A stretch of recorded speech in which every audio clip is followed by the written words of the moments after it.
Hey, it's Liam from Open Hand Art. Thanks for watching my video here. I am an artist and making a comic book, so that's why I'm making this video, just to touch base and connect with everybody, to let y'all know what's going on. It's been a while since I've posted on Instagram, and my brand is kind of changing. I got a name for my comic company now that shall remain anonymous for the time being. And I might be changing the name of my channel from Open Hand Art to something as well. Something else. We don't know yet. Something cooler, anyway. Cooler? Open Hand Art's nice. Anyway, we'll see. We'll see. But there's a lot coming down the pipe. I have been working on a comic for about a year? A couple of months? I don't know. Like it's been pretty intensive coming up with the idea. And now I'm kind of getting really into it. I got editors. I've joined a writer's group. That's what you got to do to make something awesome, is just deal with one thing at a time. So that's what I've been trying to do. This is not my primary source of income. You know, I haven't done anything online yet that's monetary.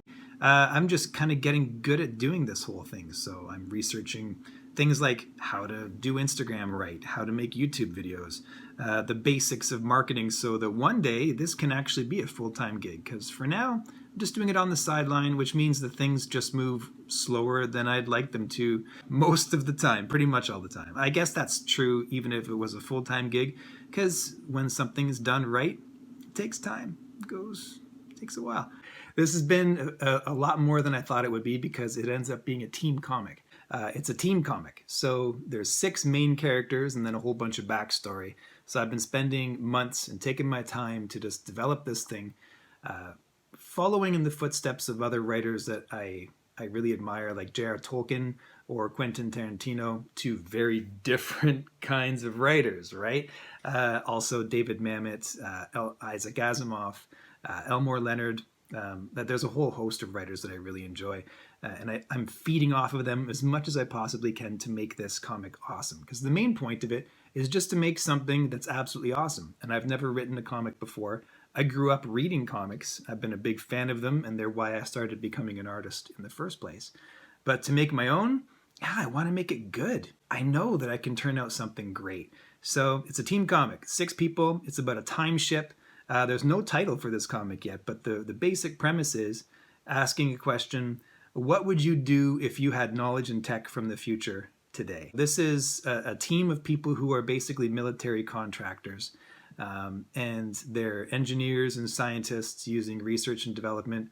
I am influenced a little bit by Tony Stark and Marvel Comics and all that, because that's definitely in there, but I don't want to be too derivative on that front. These characters are all very different in their own rights, and they're kind of along the lines of, I guess, more X-Men, because I'm a huge fan of Chris Claremont. I've got some editors to run the comic by, and a little bit of art to show you, not too much. I've just been working on the fundamentals of drawing, you know, moving from fine art over to comic books. And so there's not a lot to show, but the fun technical stuff has been made a lot easier by guys like this, with like cheat codes for drawing. It's been a lot of fun going over that stuff. As drawing from life and drawing from your imagination are very different. The same muscles, but just different ways of working them. You know what I mean? So anyway, I just wanted to make a video and touch base, and yeah, put it out there. This comic is a lot of fun, and if you want to follow along in the journey, I would love that. That would be great. So yeah, have a good one. Talk to you soon. Bye.